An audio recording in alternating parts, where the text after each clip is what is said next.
Belgians may have to consume more fries this period. Welcome to today's edition of Foreign Dispatches on Channels Television.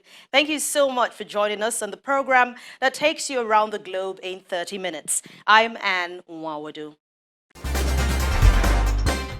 With potato farmers and processors struggling, Belgians are being urged to eat more fries to offset a slump in demand during the coronavirus pandemic. And this comes as Lebanese under quarantine and short of cash have turned their homes into green lots where they have been growing everything from tomatoes to avocado and lemon.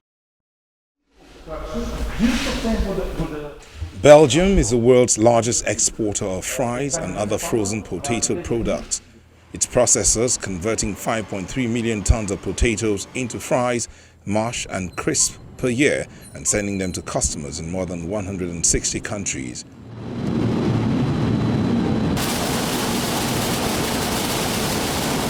Restrictions to halt the spread of the coronavirus have forced the closure of cafes and restaurants. The industry's prime customers for fries and processing firms have seen demand fall by as much as 80%. Since the outbreak of COVID-19, we have seen globally similar measures being taken. The biggest measure was, of course, the lockdown of restaurants and cafes, bars. And as a matter of fact, these are our first customers. So we have seen step by step, country by country, demand falling back. And at this moment, I think the majority of the companies, depending on which channel they have, or the food service sector, or the retail sector with the supermarkets, they are seeing a reduction in their production with about 30 to 70 or 80% sometimes. Belgapom says worldwide demand for frozen fries has dropped by more than 40%. The potato sector in neighboring France, Germany and the Netherlands are also facing problems. In Belgium, some 750,000 tons of potatoes would not be processed this year as a result. Experts say they are varieties not suitable for other culinary uses. Some are being exported, some given to food banks, some fed to cattle, and the rest converted into energy at the biomass plants. Belgian farmers were likely to lose 125 million euros of income. We know that Belgians like their fries. It's intangible heritage stuff, our fry culture. So we asked the Belgians to consume an extra portion of fries now to allow us to process more potatoes and to avoid food waste. Coles urges Belgians to eat an extra portion of fries per week, cooking at home as well as going to stands selling fries, which have been allowed to stay open, even if some have chosen to remain closed. People often make the mistake to believe the fries are French, but in the end, it's our Belgian patrimony. So of course, it's a good idea to ask Belgians to eat more fries. We need to influence the people to get on board and respect the tradition. Many Belgians say the country invented fries, but that US troops stationed in the French-speaking part of Belgium during World War I mistakenly called them French fries. As the coronavirus pandemic hammers the collapsing economy and food costs soar to new heights, new and seasoned growers say the gardening habit has offered a glimpse of hope in bleak times. Pots are starting to fill up balconies, and even those who have been gardening in their backyards for years are investing more time in the activity. Many, like filmmaker duo Michel and Gabi Zarzer, have switched from growing aromatic plants to vegetables. We had planted vegetables, fruits and everything aromatic, but this year we saw that the economic situation in Lebanon is not good, and in addition to that, we wanted a green space to sit in. So we decided to expand our plantations. We removed some plants we had planted and replaced them with vegetables. Gardening shop owner Elias El Adem said his supply needs are changing too to meet the people's demands as more and more people come in asking to grow fruits and vegetables. Now I noticed all the customers are demanding to plant tomatoes, cucumbers, parsley, mint, everything related to vegetables. Now, 90% of sales is vegetables. I hope it will work out with them, so next year it will increase even more so that everyone goes back to planting at home, because agriculture is the origin of everything. His last year's stock of plantations was 80% flowering plants and 20% vegetables and fruit plants. This year, almost 60% of his stock for sale are all vegetables and fruits for growing. Helen Hanna is one of those who started home gardening recently. Her husband lost his job due to the economic crisis and global pandemic, and now they both unwind by gardening. We eat healthy, and I hope everyone does like us planting vegetables at home, so there won't be expensive goods everywhere. And you eat something healthy that you know its origins, and you have fun. You try to escape the stress because we can't go anywhere. I have a land next to my house, and I am seeing my husband very frustrated without a job. So we sit, we discuss about the plants, drink coffee, and distribute vegetables to our children. Several initiatives in the country have encouraged people to plant at home using their balconies, front yards, and even rooftops. Beirut is a city with few green spaces, but the new trend is reshaping the face of the city, where many people over the years have complained it was a concrete jungle. Lebanon descended into crisis late last year as capital inflows dried up and protests erupted against the ruling elite over decades of bad governance and corruption. The crisis has more than halved the value of the local currency and fueled unrest as inflation, unemployment, and poverty soar. Cash-strapped banks have largely frozen depositors out of their savings for months as the dollar has grown even more scarce. The situation has worsened with the coronavirus lockdown measures.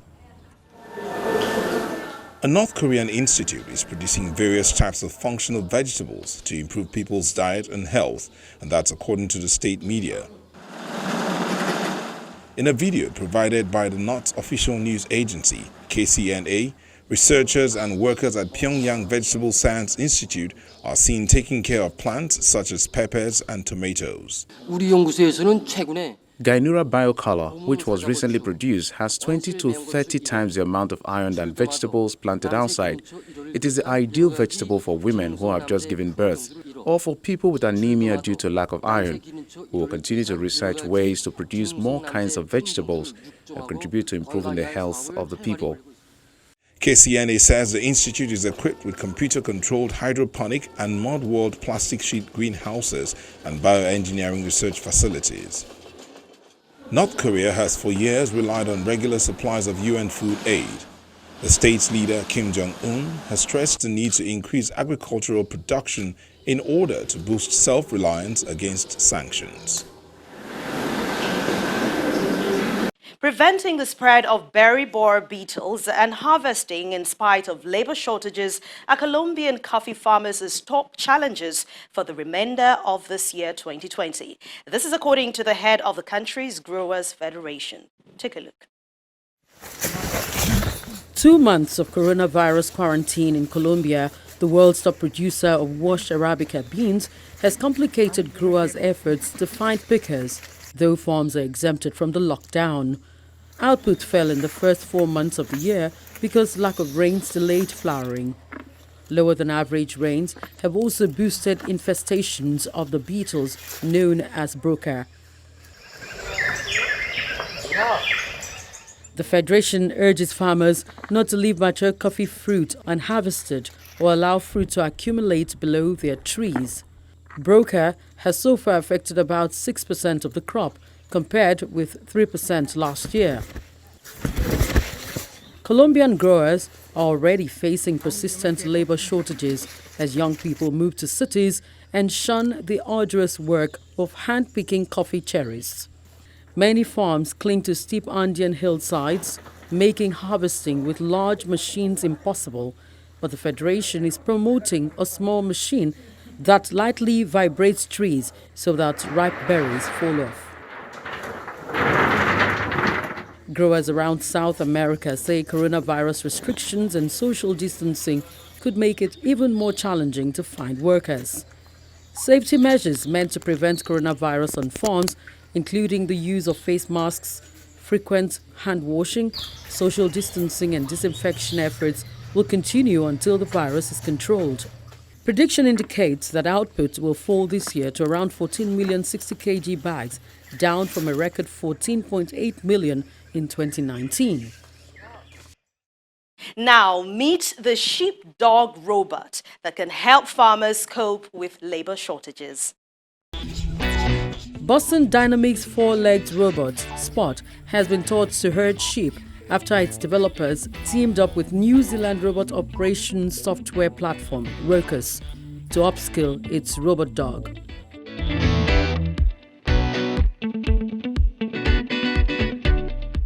Rocus is training Spot to work on farms to help increase accuracy in yield estimates, relieve the strain of worker shortages, and create precision in farming. The system allows operators to control robots from anywhere in the world, creating preset automated missions or manually teleoperated to investigate issues, capture new data, or be redirected as required. In early testing, the Boston Dynamics team based in the US navigated previously uncharted terrain in New Zealand, remotely accessing Spot through Rocus platform. Spot is currently undergoing testing in Singapore, reminding members of the public to maintain social distancing in a public park.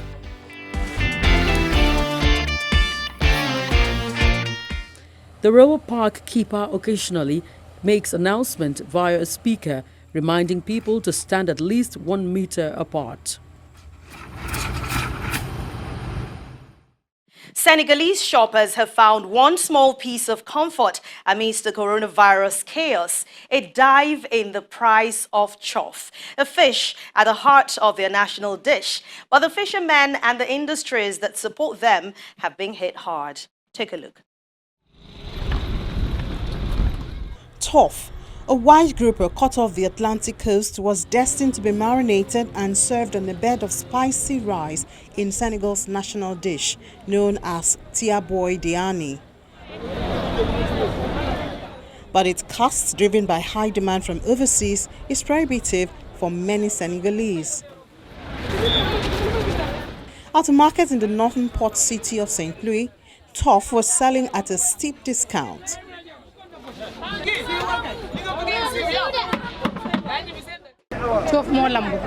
Before, chof was at 4,500 francs, that is $7 per kilo. It was expensive, so as a vendor it did not work for me. But now at $4 a kilo, I can buy some for my own consumption and sell the rest. It's really more accessible because planes are not flying anymore because of coronavirus. I hope God puts an end to this pandemic. Before the pandemic, chof had become scarce and expensive, partly because of global warming and overfishing by foreign trawlers, but also because much of it was sold fresh for export. Because of the emergency measures imposed by the government to stop the spread of COVID-19, which includes closing land, air and sea borders, the fish is now sold in local markets. This is good for the customers in the main coastal cities of St. Louis, Boer and capital Dakar, some 300 kilometers north, which is also enjoying a resurgence of the noble fish as it is known here. But it's grim news for the Senegalese living inland, where fish stocks have dried up, and especially for the artisanal fishermen who were forced to return to land within curfew hours. We are fishermen. All we know is the sea. We work on the sea. We have departure times, but we don't have specific times when we come back. We can leave in the morning and come back just before sunset. But now, timings have been imposed. From 5 p.m., no one is allowed to work. The government should have tried to understand us. As soon as we come back from the fishing expedition, they should have allowed us to sell our catch. Sometimes we have expenses up to 1 million CFA francs. You go out to the sea, and when you come back, you can deliver your products because you need to follow the rules. Even if you have ice, in the morning, some of the fish is rotten. Fishing made up to 16% of Senegal's GDP in 2018. It's the second biggest export, an important source of foreign currency. It plays a strategic part in economic and food security, provides 600,000 direct and indirect jobs. 24% of artisanal fish landings are destined for export, 60% of which goes to the sub-Saharan countries, and 76% of it is for national consumption, according to IPAR.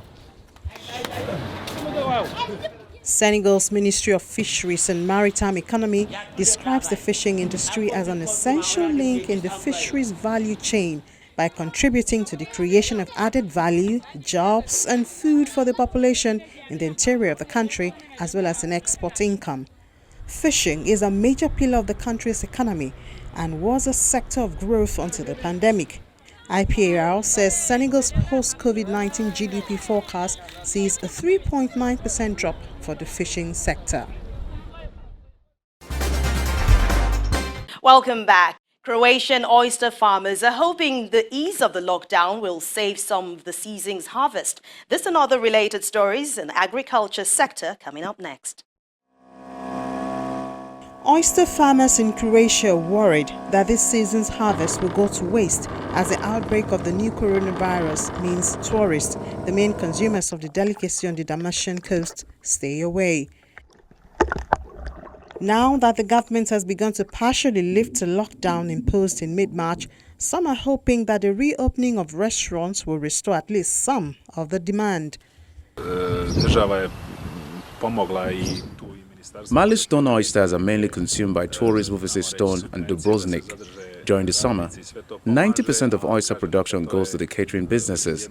It is not so interesting for the local population as it is available all year, but mostly the biggest consumers are tourists. So now there's a drop in demand for oysters on the market due to closed restaurants.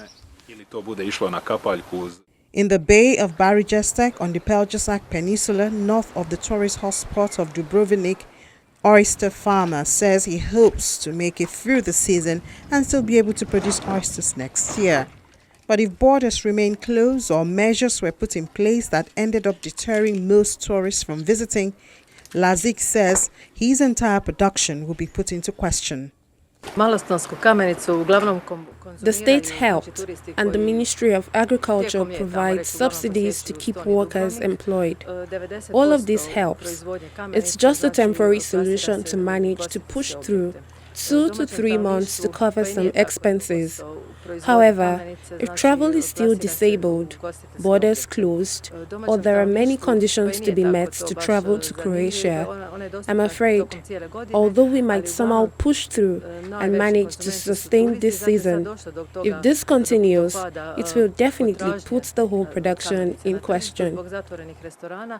The oyster farms of Mali Stone further down the coast produce around 2 million oysters every year.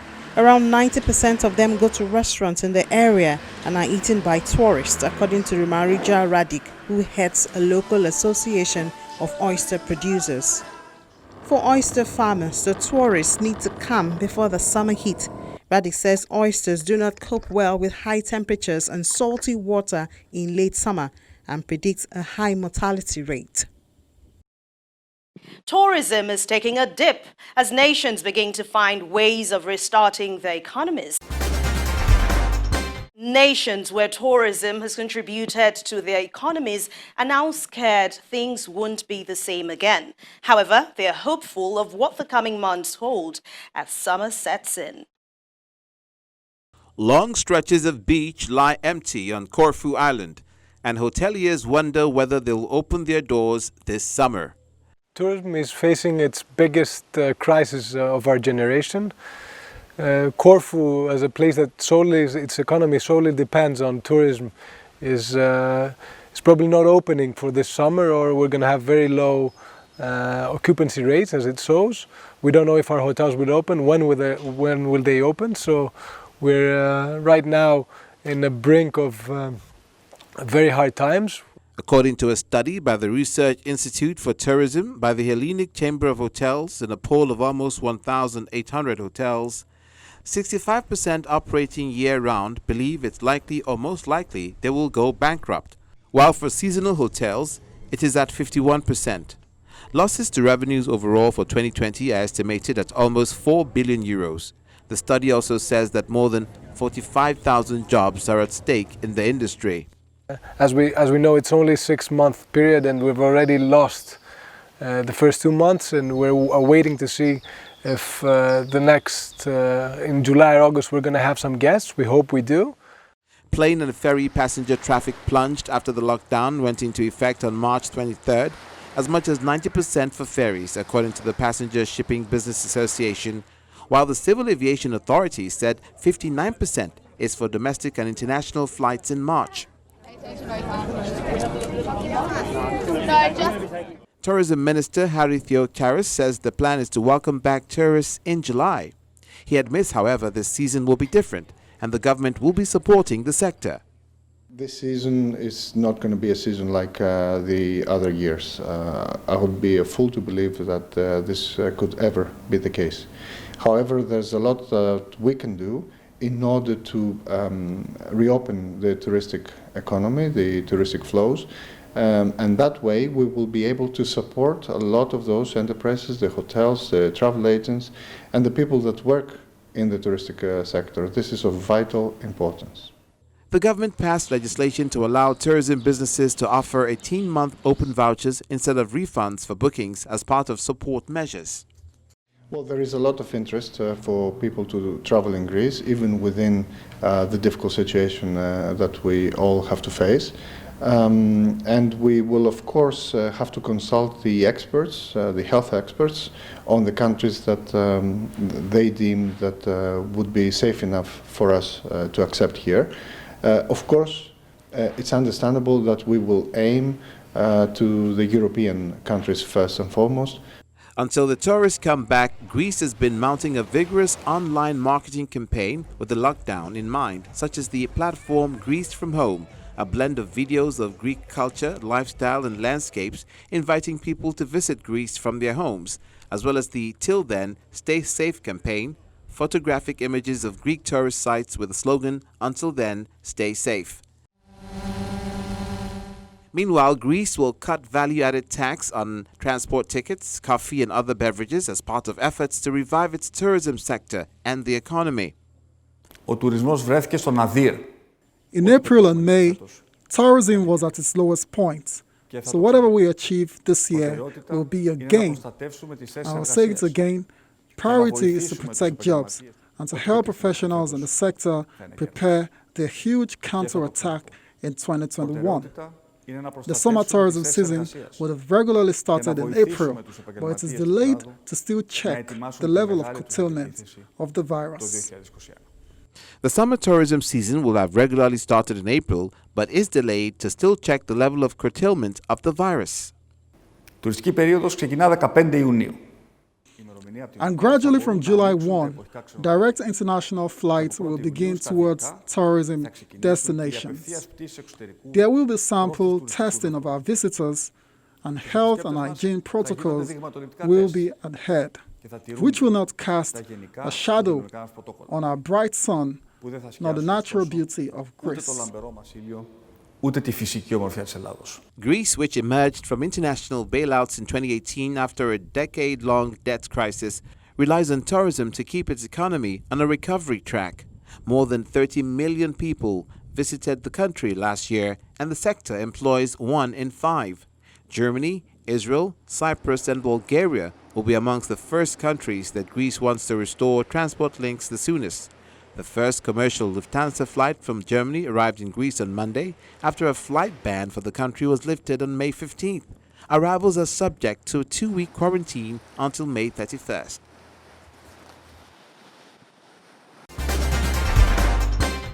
And that's the program today. Thank you so much for watching. Always remember, you can keep up with our top stories on channelstv.com. So please visit our website for those stories. Thanks a lot for watching. I'll see you again very soon. I'm Anne Nwawadu. Please stay safe.